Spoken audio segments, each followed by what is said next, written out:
I think at the end of the day, Noma closing is a very sad day.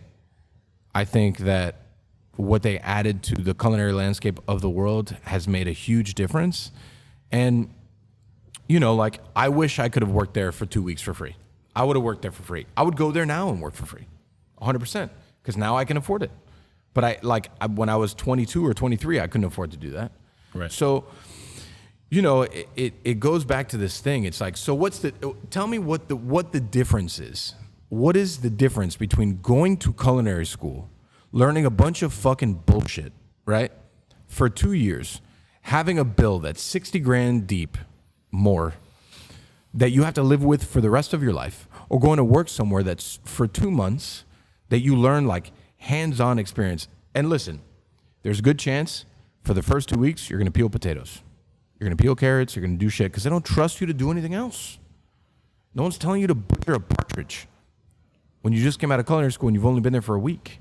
Like, yeah, like, tell me what the difference is. Why is it okay to go to culinary school and have this bill that lives over your head for the next 20 years, as opposed to going to learn from some of the best in the world, and you got to pay for it? Like, you know, I don't totally understand it.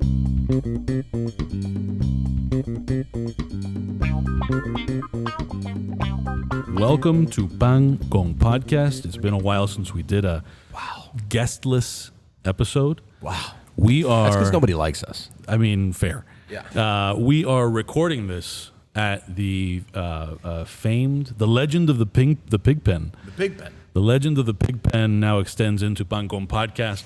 This is where Mike keeps his cars and his ATVs. I don't have any ATVs. Not everything in here is mine. Like, what the fuck? It's also where he keeps his golf carts, electric skateboards, all of his scooters are docked really, it's here. where I keep the plaque for the chili cook-off and That's right. my 8th grade MVP trophy. There you go. Perfect. So we're going into this super blind. We don't really have much of a plan. Shock. Great. But I think that in light of the car setting that we're recording in, you have a thing that you want to talk about that I think is good to lead with before we lose all 22 of our listeners. You think we should lead with it? Okay, we don't have to. No, we'll lead with it. Yeah, we'll lead with it. Know, so it's different. It's new. So we'll talk. I mean, I hope we release this in time, but we'll talk about croquetas and cars. And okay, get the fucking guy. I hope we caught that somewhere. I hope so. I think it was. Okay. There he is. And we're taking shots of moonshine.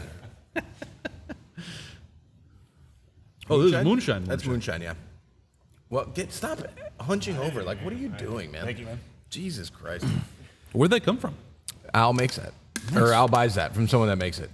Just don't eat whatever fruit's at the bottom. That's all I'll tell you. Don't do it? No. Not unless you're in for a long day. What is that, peach? That's peach. Yeah. But he'll bring peach and strawberry. Man, that was good. That's the problem, is that the moonshine is delicious, and you have a couple shots, and you're like, why do I feel so happy? Well, yeah. And it's like, fuck. See, because you asked me earlier whether moonshine was illegal. It 100% is. I thought this was like... I thought this was like the moonshine that they just market as moonshine. No, this is like, actually somebody making it's the thing out of a at mason jar. I love it. Welcome to cars, man. So get that guy on. First and foremost, for all the people out there, welcome to the Pig Pen. This is where I spend the majority of my days off because it's far away from lots of things, and it's where I keep my cars, and also where my car club stores some of their cars. So it's a good exit from work world, and I'm glad you guys could enjoy it with me. First and foremost, we're doing a humongous, great week. We had ideas of calling this week the Picnic, which we decided not to, just because we're not completely organized to do so. But that week we'll be doing 3 collaboration dinners back to back to back. One of which will be at the Gibson, like we do every month. Another one will be at Ariette with Ryan Rutino of Bresca and Jaunt, like we did last year. And bookended with Friday, highlighting Stephanie Izard from Little Goat, Girl and the Goat from Chicago, and she will be popping up at Chug's. That's going to be a very fun family style party is kind of the way that I'm putting that together. But lastly, the one that's most important to me is on Sunday. We're doing a quick car show called Croquetas and Cars in the parking lot behind Chug's. And, you know, we're going to have, the goal is to have 25 or 30 cars. Okay. 25 or 30 cars. We're going to do a bunch of raffles. We're going to be selling boxes of croquetas and pastelitos and café con leche for about $20. But the whole real thing is that all the financial whatever, whether it's to rent a spot, to buy the box of croquetas and stuff, or join the raffle, all goes to Leukemia and Lymphoma Research Society. So this is 100% for charity, something that's very important to me, near and dear. And, you know, it's something that I literally just kind of put together within the last 4 days.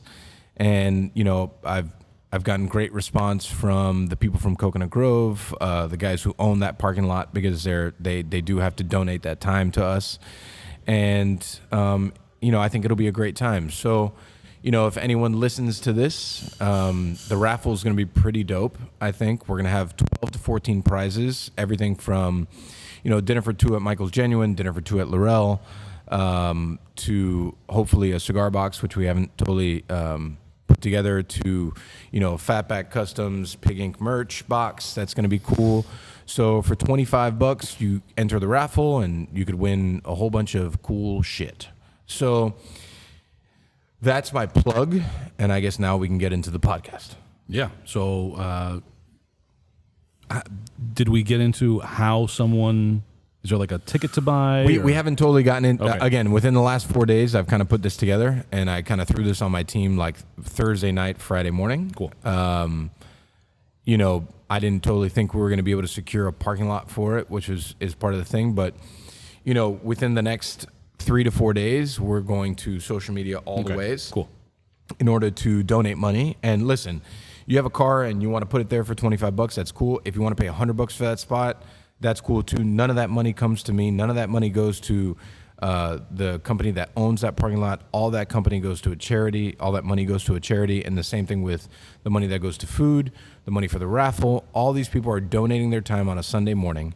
And it's really just for a good cause. Also, we're looking at ways to pair up with BeTheMatch.com, which is a website that, you know, basically, you know, send your swabs in and maybe you could be a donor that could save somebody's life.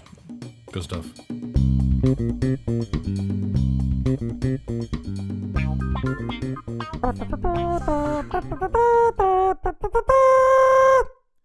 Thanks to our sponsor, Aganorsa Leaf Cigars. Aganorsa Leaf is renowned throughout the world for its signature flavor that possesses all the great attributes of Nicaraguan terroir, along with classic Cuban aroma and flavor. Aganorsa Leaf is pleased to announce a brand new edition of Guardian of the Farm, Cerberus, named after the mythical three-headed hound that stood watch at the gates of Hades. This exciting new Nicaraguan puro uses 100% Aganorsa leaf tobacco and is wrapped in Aganorsa's new Corojo 2012 cover leaf, which adds a level of complexity to the blend, adding light spice and a rich, smooth body to the blend. When you smoke one of our world-class blends, you will experience the difference between ordinary tobacco and Aganorsa leaf. That's why we say our leaf is our strength.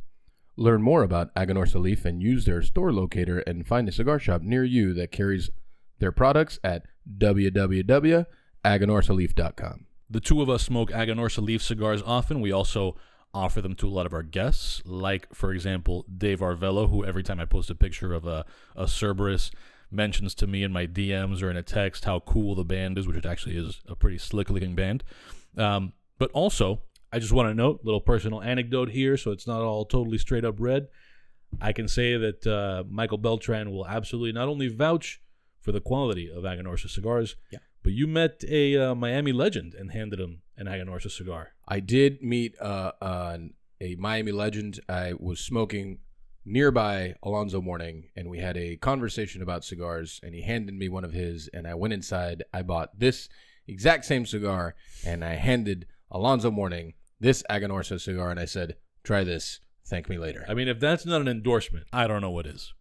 AganorsaLeaf.com.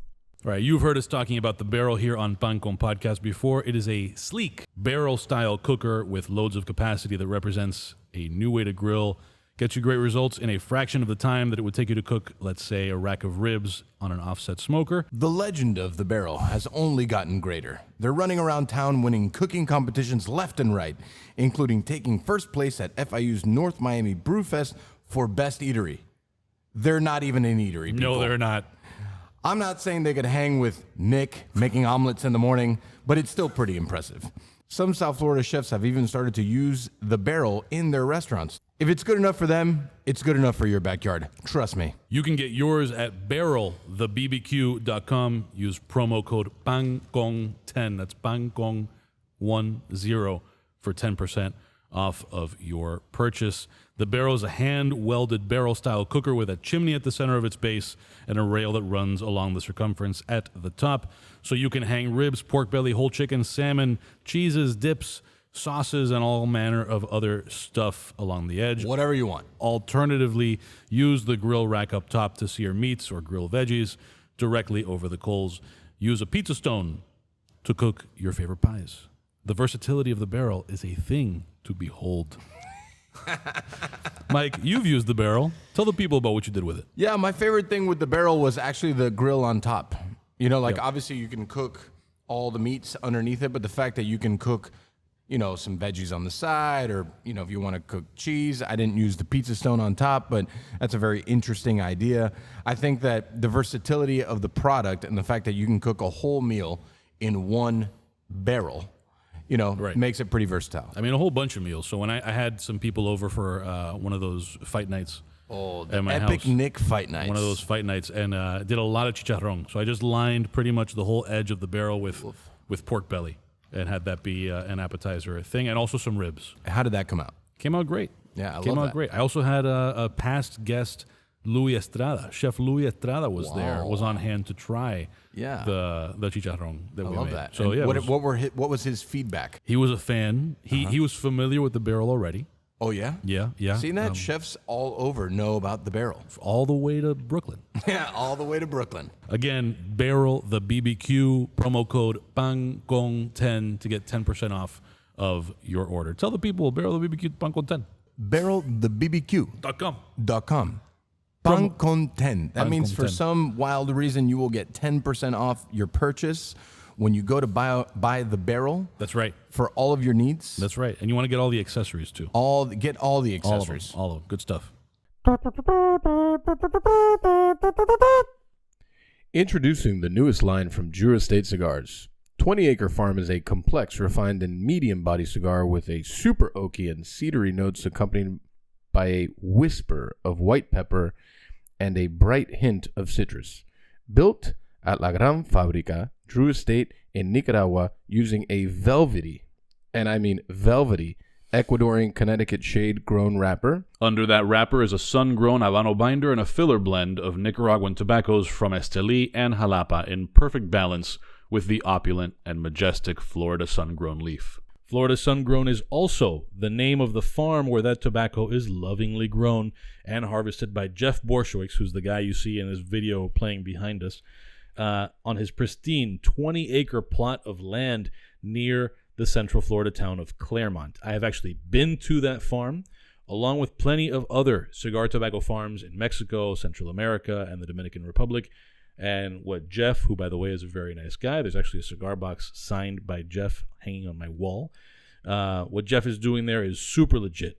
So it's always cool to see products like his, which is the only premium cigar tobacco grown in Florida, in products from a company like Drew Estate.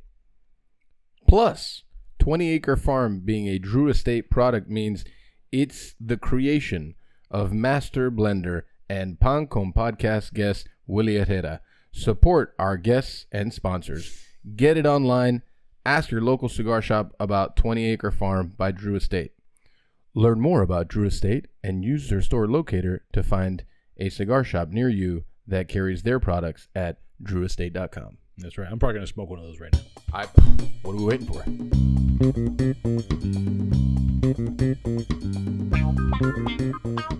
All right. So now hard transition, I guess. Welcome to the next episode of Pancom Podcast here at the Big Ben.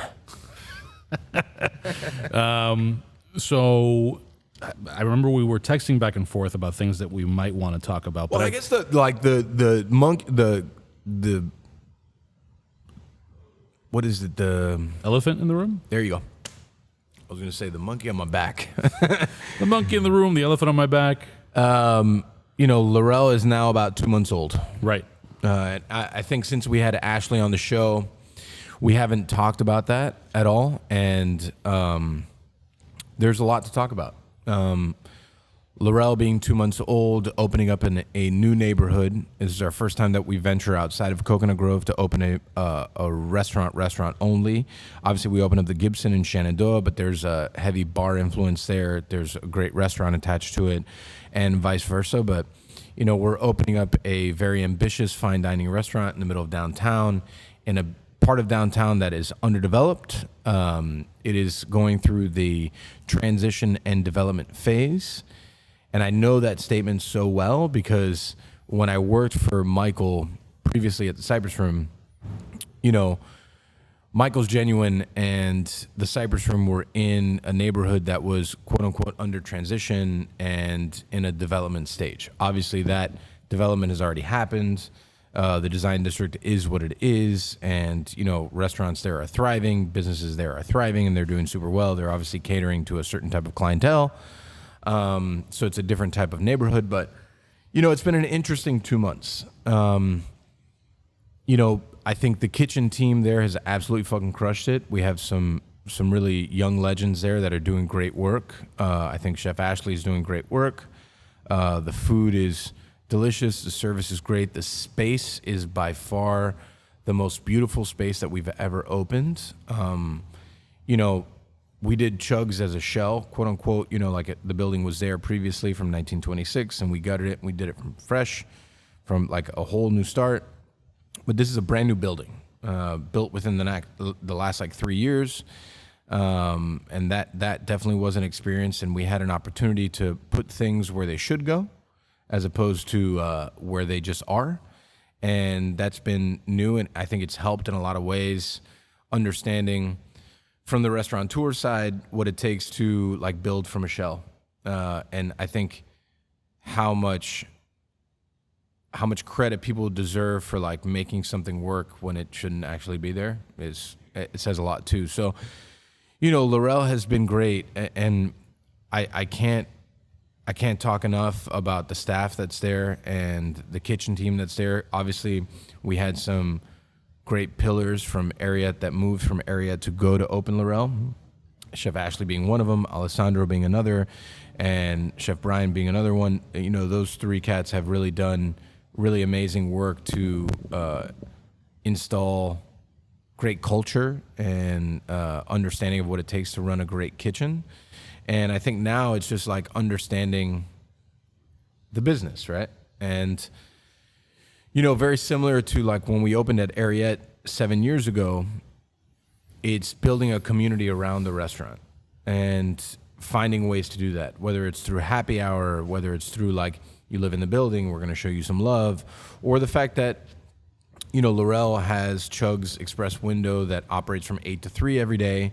And, we serve coffee and croquetas and pastelitos. That's a community building experience, something so people know, why is there this random window here?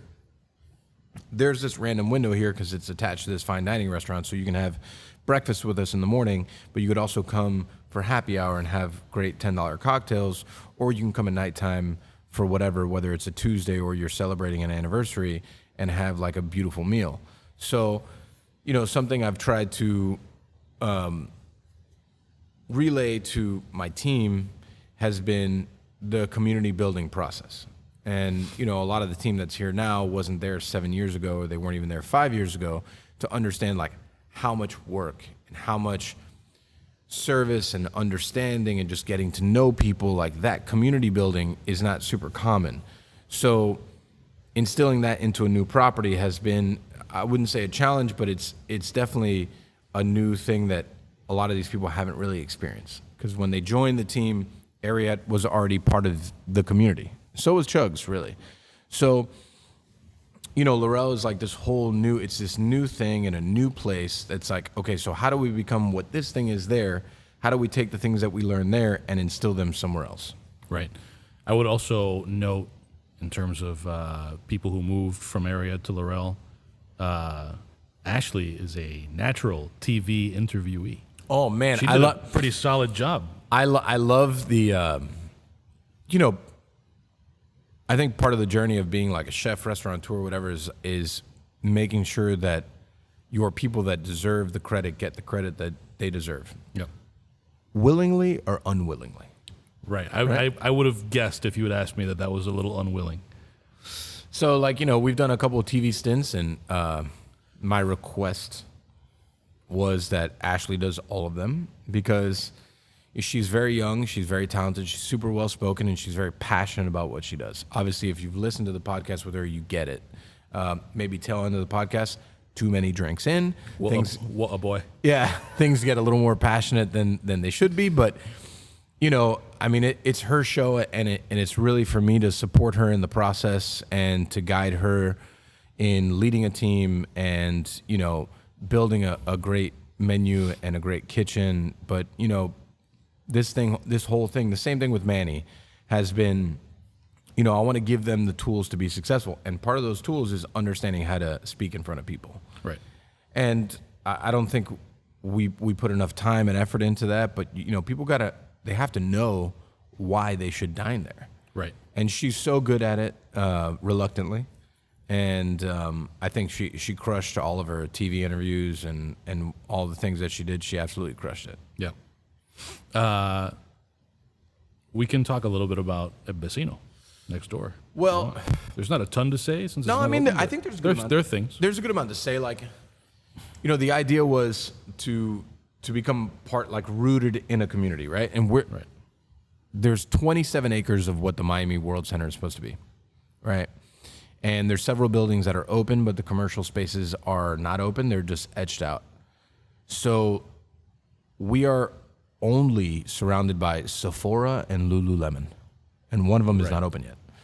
All the other things are supposed to be other commercial properties that a lot of them were supposed to open alongside us, and none of them did. That's on them to figure out. A couple other restaurants from out of state were supposed to open alongside us. They have not done that. I don't even think that they've broke ground. So we are the first. And there's also other great restaurants and bars around us, but not like in the Miami World Center, not immediately thing on top square. Yeah. So an idea that we had, because one of my passions, at least I would say passions as in like fleeting wise, is like I really do love to smoke cigars, and drinking and smoking a cigar is like a great experience. So we had an idea to open a small cigar bar, make it more cocktail driven, more service driven.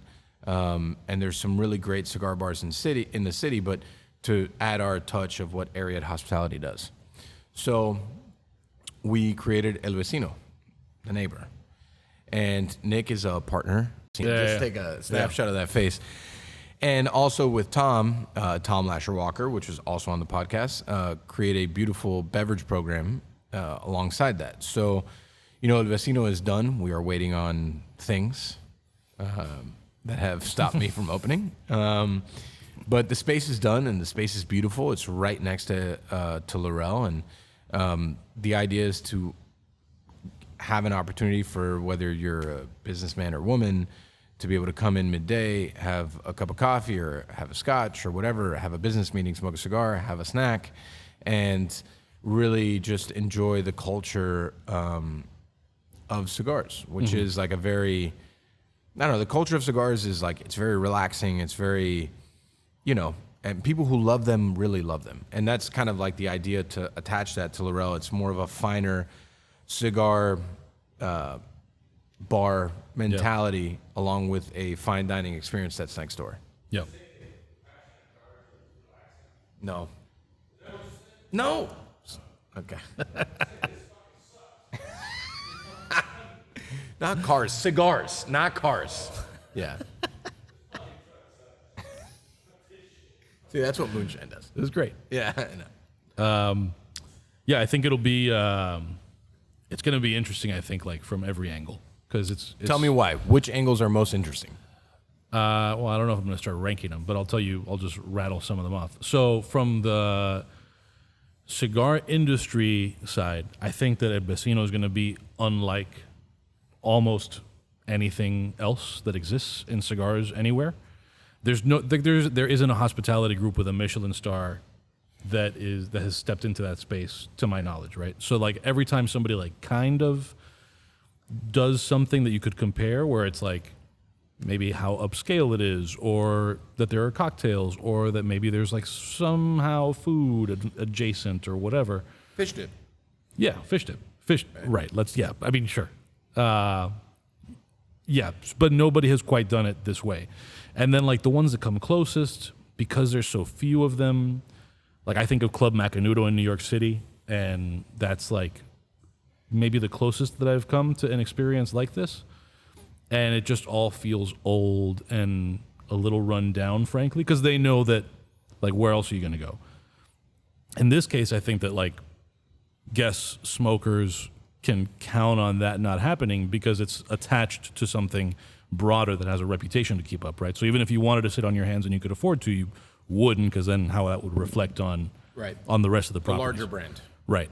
I think for Ariete Hospitality, it'll be interesting because I think it's not only is it a new space, but it's going to be like a huge component of it. The cigar component of it is basically retail, where you're dealing and in a lot of ways defined by a product that you don't make.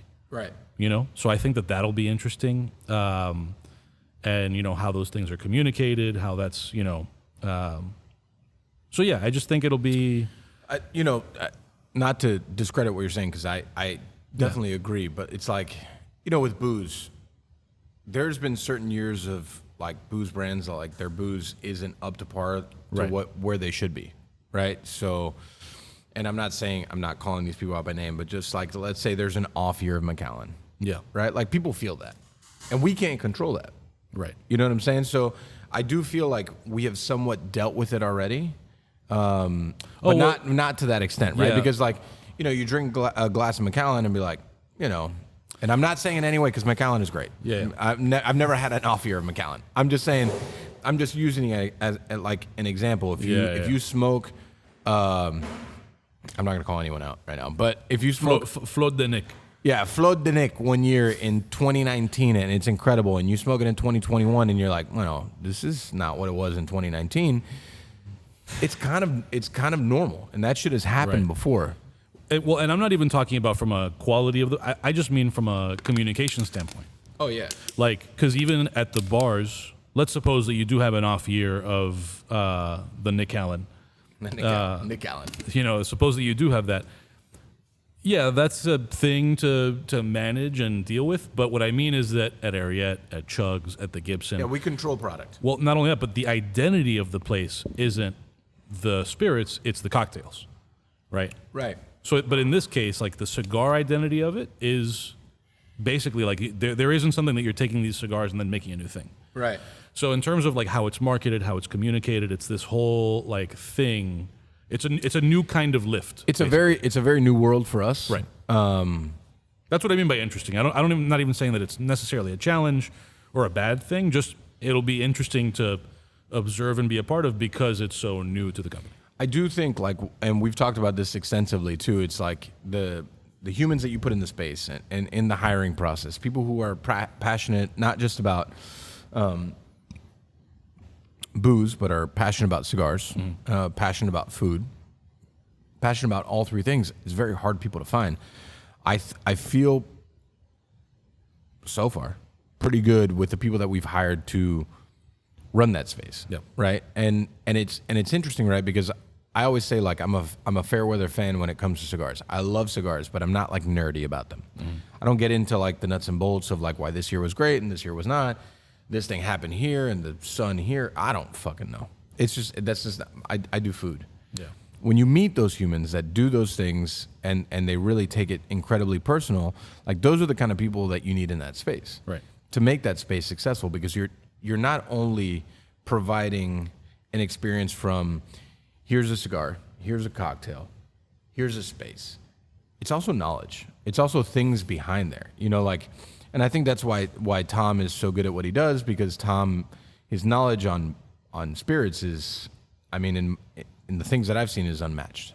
So, you know, from the cigar aspect of it, someone getting to operate the space that is that passionate about it is also very, very special. I think that's what's going to separate us from a lot of things. And that's not to say, like, there's some really great spaces in Miami that there's people that are incredibly passionate about cigars. What we're just trying to do is match beverage and some snacks with that also. Right. It's a whole, I think it's a 3-layer process that isn't really represented currently. Yeah, yeah. Speaking of restaurants, there's one that closed. This is a little bit old news, but maybe we want to talk about the Noma thing. Oh, yeah.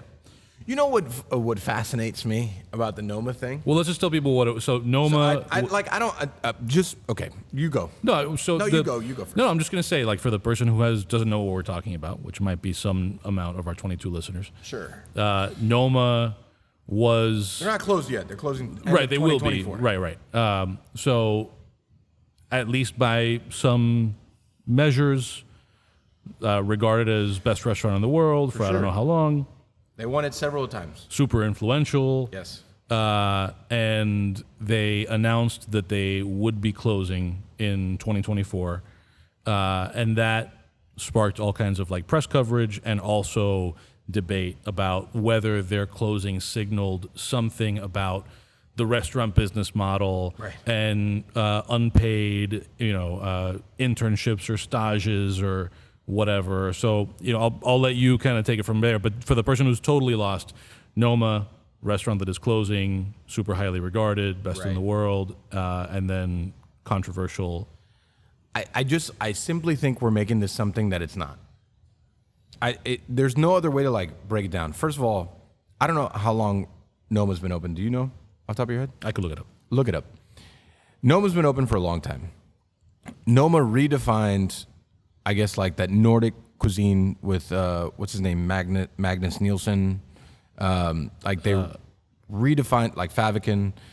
They started to, like, redefine. Opened 2003. 2003. Yeah. So you're looking at 20 years. Fuck me, man. That's a long fucking time. I don't know if it's René Redzepi just not wanting to come out and say, like, listen, dog, I'm tired. Or he wanted to, like, create this thing and say, like, the whole thing needs to be rethought or whatever. Like, people have staged for free at Noma for many, many years. And they did that because René Redzepi was redefining a style of cuisine and a style of things that was not normal. Oh, fucking Albert, just give me the fucking drink, man. Jesus Christ. He was redefining a cuisine, and he was redefining a style of food that had not been seen in like, ever, So there was a bunch of people around the world that wanted to go learn. So there's only so many people he can have on salary or have that he pays or whatever the fuck it is. So there was a lot of, like, stages. I know several people that have staged at Noma and said it was one of the most important experiences of their career, one of which is Aquino West that was just nominated for Emerging Chef by James Beard. He's a great dude. He runs a great place. He cooks incredibly well. And he owes a lot of his knowledge and experience to what he learned at Noma, right? Now, René Redzepi coming out and saying that the model needs to be, like, looked at again, I don't know.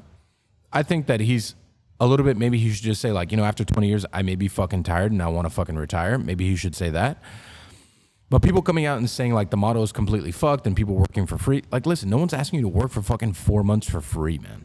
No one's doing that. If you want to do that, it's your choice. No one is forcing you to work for free. I've never worked for free a day in my life, ever, right? I've done stages at places. I've gone to help people out. I've worked a shift here and there.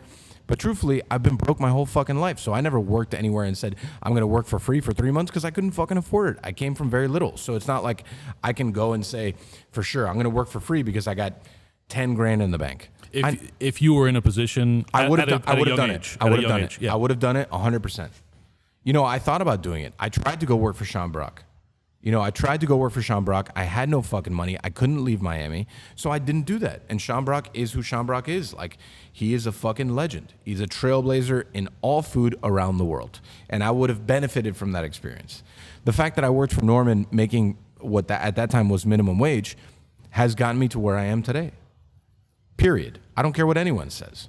So, like, I think because obviously, like, everything is very, like, clickbait-ish. Like, we just want to talk shit about what this thing really is. I mean, I think at the end of the day, Noma closing is a very sad day. I think that what they added to the culinary landscape of the world has made a huge difference. And, like, I wish I could have worked there for 2 weeks for free. I would have worked there for free. I would go there now and work for free, 100%, because now I can afford it. But when I was 22 or 23, I couldn't afford to do that. Right. So, it goes back to this thing. It's like, so tell me what the difference is. What is the difference between going to culinary school, learning a bunch of fucking bullshit, right, for 2 years, having a bill that's 60 grand deep, more, that you have to live with for the rest of your life, or going to work somewhere that's for 2 months that you learn, like, hands-on experience. And listen, there's a good chance for the first 2 weeks you're going to peel potatoes. You're going to peel carrots. You're going to do shit because they don't trust you to do anything else. No one's telling you to butcher a partridge when you just came out of culinary school and you've only been there for a week. Like, yeah, like, tell me what the difference is. Why is it okay to go to culinary school and have this bill that lives over your head for the next 20 years as opposed to going to learn from some of the best in the world and you got to pay for it? Like, I don't totally understand it.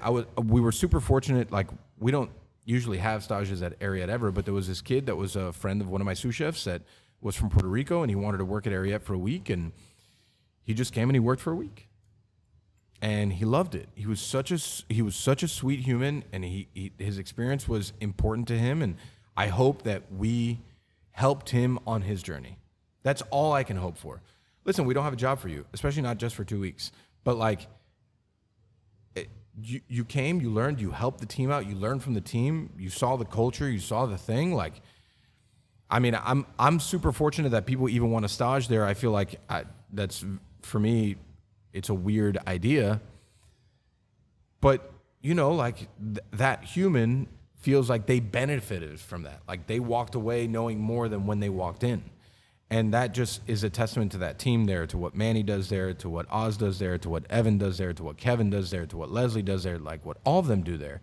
So, I mean, I think we've made it like super clickbaity. Like, this whole subject has become super clickbaity because it's like, oh, well, like, he's just benefited off of whatever. I mean, he's benefited because the guy's, René Redzepi is incredibly talented.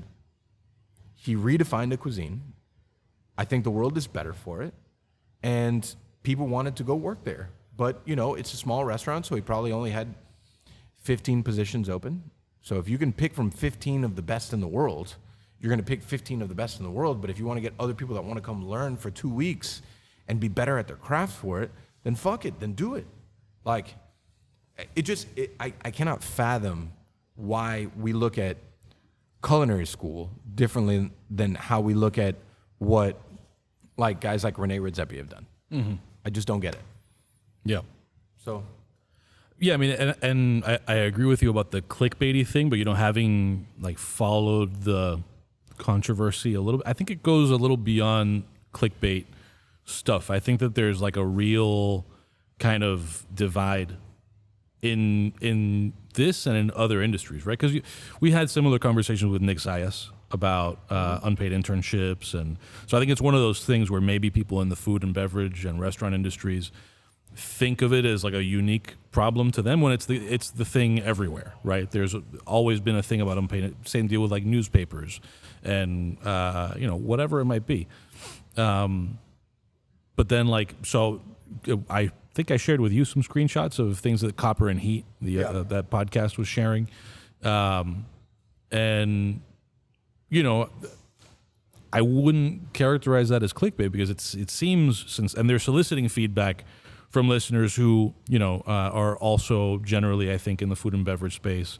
And there's all this, like, people attributing, like, a lot of racial components to it and intertwining it with, like, it's basically a political divide is what it is. Right. It's really less of an industry thing and more of a political divide, because if you ask some of those same people who have a problem with, Noma using unpaid stages, they would have the same things to say about what people's rights ought to be in any industry where there's an unpaid internship. Like, I think at the end of the day, like, I give zero fucks about the politics of it. Right. I care about, like, what have you learned?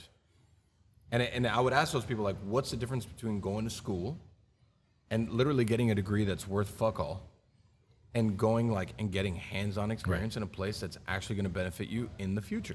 Well, but I mean, my point about it being a political thing is, I mean, you may not want to engage in the political thing, but at some point when you have, like, people who are very deliberately, and it's not an accusatory thing. Like, if you're taking, but it goes back to the clickbait thing, though, because, like, it's a hot button subject in today's world, right? Like, right. All this stuff is like a hot button subject in today's world. But so I think that a lot of these people actually do give a shit, and they actually do. They do have this. They're coming at it from a philosophy of, like, that they're motivated. Not, if I'm being generous to them, because clickbait, I think, supposes that all they want is the clicks. But I think some of these people actually top 10 Nordic cuisines. Yeah, but I think some of these people are actually engaging in this issue and sort of protesting against this sort of thing because they want to see the industry change. And that's a political thing that whether you or anybody else, agrees with it or not, or care, at some point it becomes relevant to your life. But the industry has changed, man. No, right, of course. I mean, it's changed a ton. And, like, if we as much as we can say, like, the industry was fucked, because listen, once upon a time it was super fucked. Like, it's not, there's no way to get around that. But a lot of industries were fucked, right? The industry was fucked. People have made changes. If we can't sit back and say, like, if we can't at least appreciate the changes that have happened already, then where the fuck are we? We're just gonna keep on bitching for the next 20 fucking years? Like, I don't understand it. Like, we are complaining about things that people are, I think people are making an honest effort to change, but, like, Rome wasn't built in a day.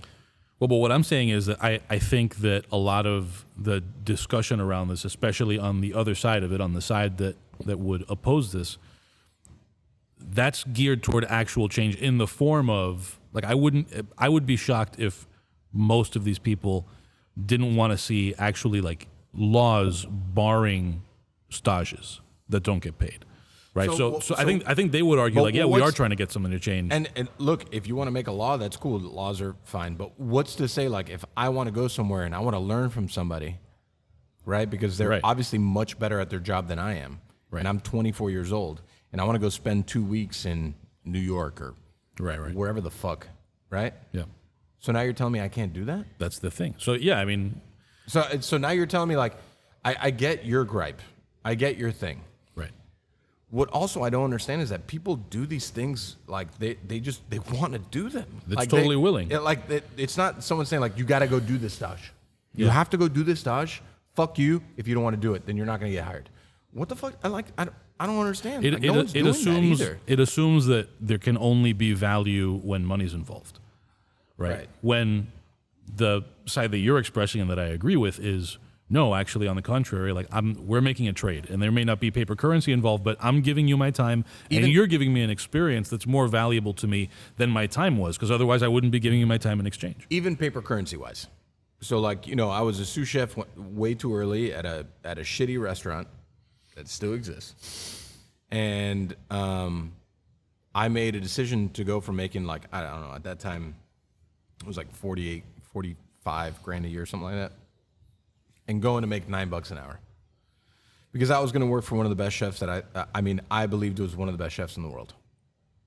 And that experience, obviously I didn't get back to that monetary value for a decade, right? But that decade of work and that decade of time and that decade of things put me in a position to be where I am today. And it's like, I wouldn't take that back for anything in the world. Like, sure, so if you want to pay me, like, minimum wage, all right, cool. Like, that's fine. Like, I don't really care. But at the end of the day, like, I needed that experience. Right. That experience molded me to be who I am today. And if anyone told me I couldn't do that, I mean, obviously I was getting paid, not a lot, but it's better than owing people 80 grand for a subpar program so a group of 30 kids can watch one person butcher a chicken. Right. And now 99% of the kids that walk into my kitchens don't even know how to butcher a chicken is fucking absurd. It's crazy. I've heard you say that a bunch of times, and that's wild to me. Well, it's true. Like, it especially wild to me because you would think if you have any interest in it that you would have done it at home. Like, I've butchered chickens at home a bunch of times. I'm not saying that I'm the best at it. Right. But I'm not, like, as oblivious as you seem to be suggesting some people are coming in. Some are not only just oblivious, they're entitled. They're entitled. Because they imagine, like, I went to culinary school, so Right. I'm above butchering chickens now. Well, not only that you're above, like, I don't need to know, because you can buy from any large commodity broadliner, chicken thighs and chicken breast and airline chicken breast and this and that, and you can just buy cages. And why can't you just buy a case of chicken and butcher it yourself? Right. Like, that's the kind of shit to me that, I don't know, man, the staging process is important. You learn a lot in that process. You grow a lot in that process. So, I obviously know, like, what they did at Noma was extensive. Like, the amount of people that worked there, the amount of people that put a lot of time and effort there and that worked for free there. And I'm sure a lot of people, not just Aquino and the people that I know, like, benefited a ton from what was taught there. Yeah. That style of food wasn't totally always my thing. I had 100% respect for it, and I think that they did amazing stuff. I don't know how René Redzepi is as a boss. I don't know how he is to work with. I can't talk to any of that, and I don't care to. Yeah. That's not really what we're talking about. And to be clear, I mean, they were influential well beyond their cuisine too, right? I mean, yeah, I mean, they did a lot of. There was a time that, like, the René Redzepi and the David Changs of the world, like, they ran the culinary world. Obviously, when Tony Bourdain was still alive, like, those were some of the biggest names in the world, and they had a lot of influence outside of their own kitchens. And I'm sure that helped them a ton when it came to, like, getting people in there to work or whatever. But I would really love to know if, like, the people that worked there, like, did you benefit or did you not? right. And really, a lot of the time is, like, if you benefited, did you put in the time and effort to benefit from it? Yeah. Reality. I just hope that if the side of things that is so opposed to unpaid work has its way and there's some kind of, like, retribution and redistribution, that, we end up with some of Chang's podcast money. Because I don't think he would be in his position podcasting if not for all these free laborers. Yeah. They really are responsible for his success, and I want some of that podcast money. I don't know. He's a good talker, man. Yeah, everyone knows I don't love David Chang. Like, Yeah.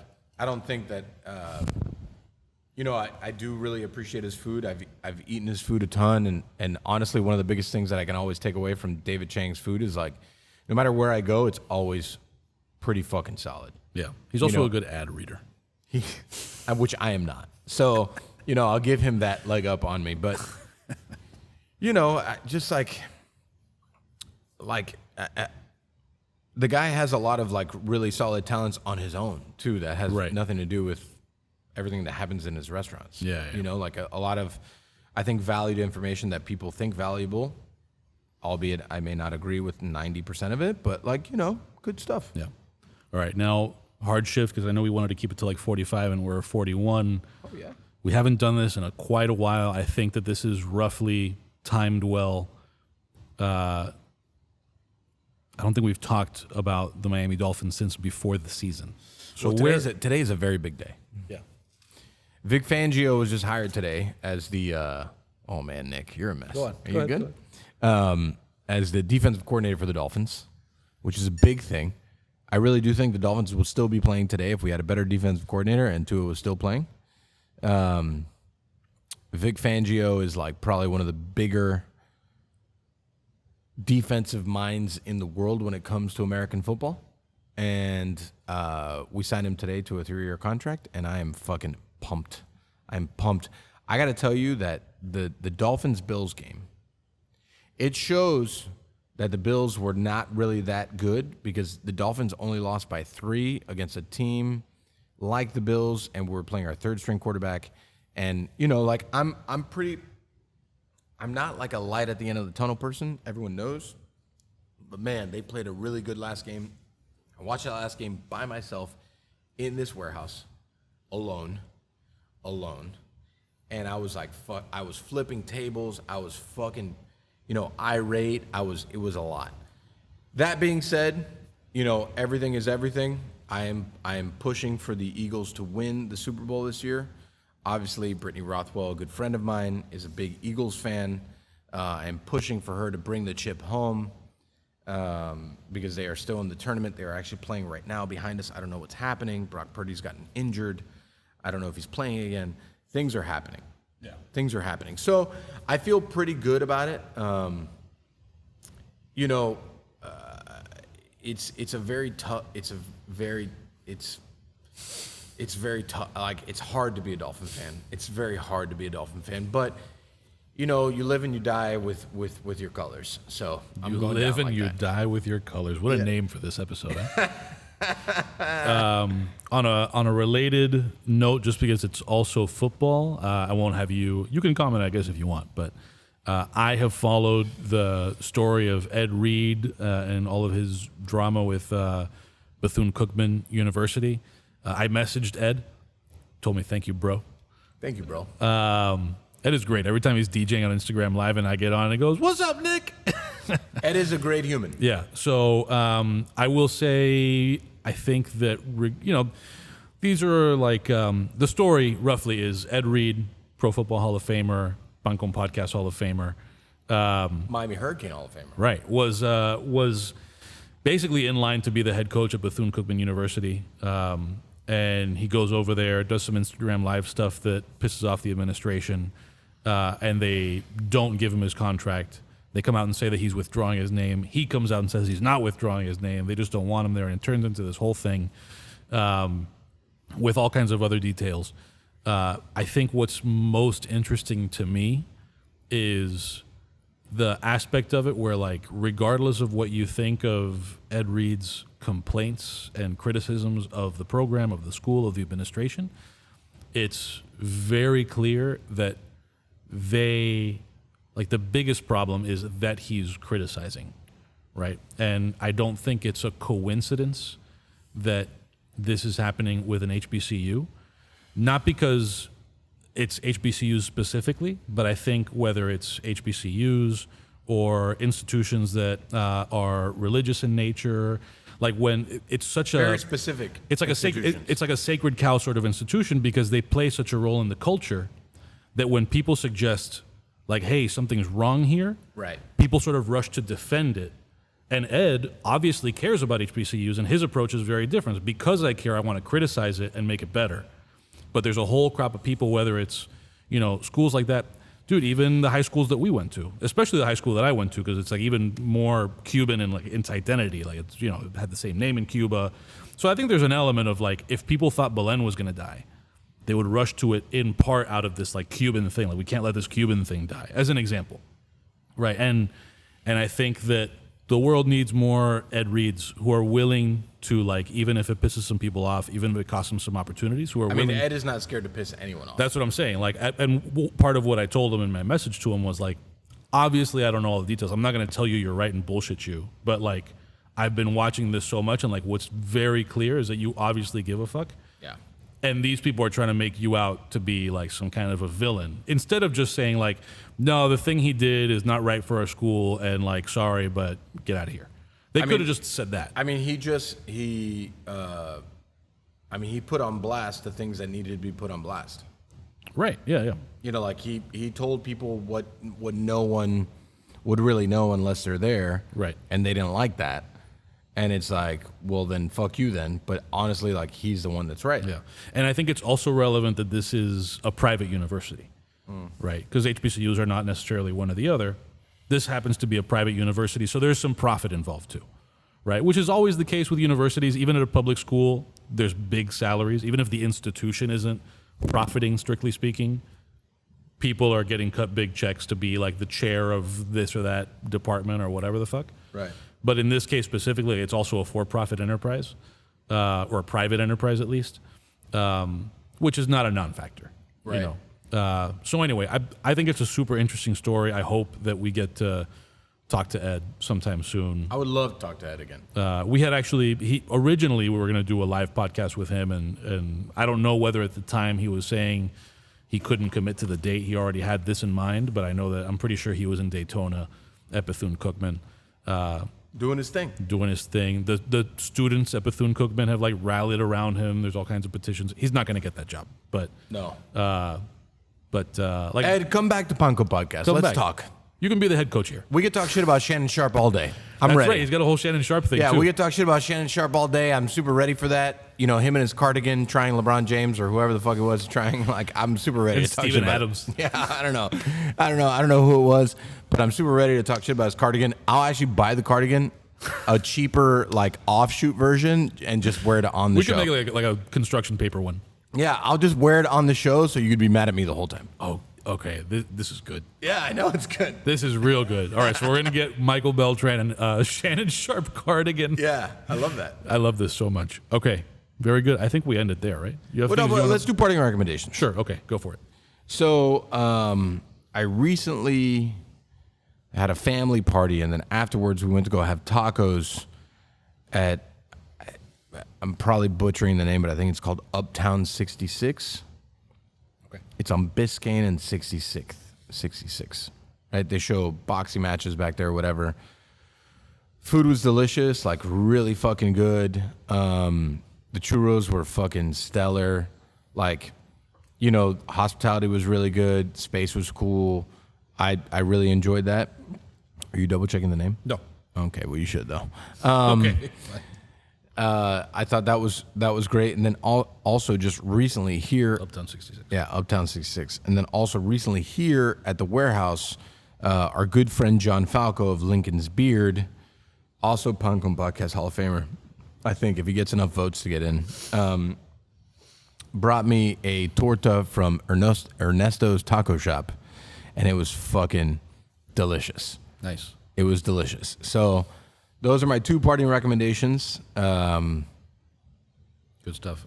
I'll transition us into shameless plugs by making my parting recommendation a shameless plug, and it is that you should go back, listen to our last episode, which was the Q&A from our live podcast dinner, where we screened Love, Charlie, The Rise and Fall of Chef Charlie Trotter, and then did a Q&A with Norman, which the Q&A is the podcast.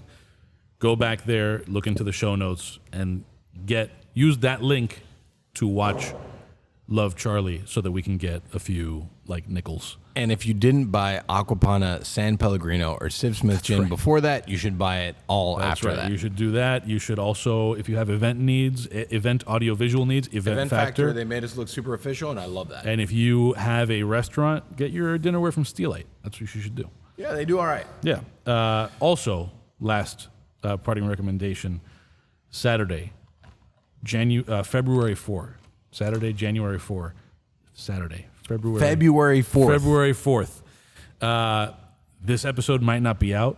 If you're hearing it too late, you need to let Burger Beast know that you want the Nick Jimenez that burger. you want the return of the Nick Jimenez. Oh man, it's like Return of the Mac, but it's the return of the Nick Jimenez. To give people a little bit of background, maybe like a few months ago now, I opened my door and there are 4 USPS flat rate boxes at my door, and each one has 20 pounds of Japanese pancake sauce for making okonomiyaki.